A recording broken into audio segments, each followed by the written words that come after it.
بسم الله الرحمن الرحيم. النهارده اعمل لكم ريفيو على كتاب الاي سي تي من بوني.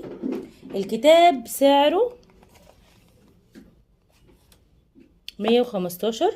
تمام. طيب تعالوا نتفرج كده الكتاب عبارة عن ايه. طبعا كتاب للكمبيوتر.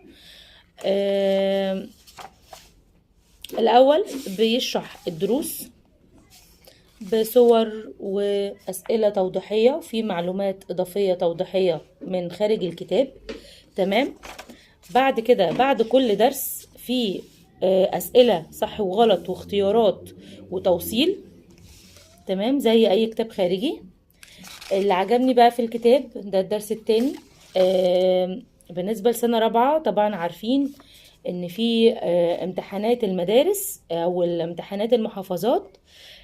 كل امتحان بعد كل ليسون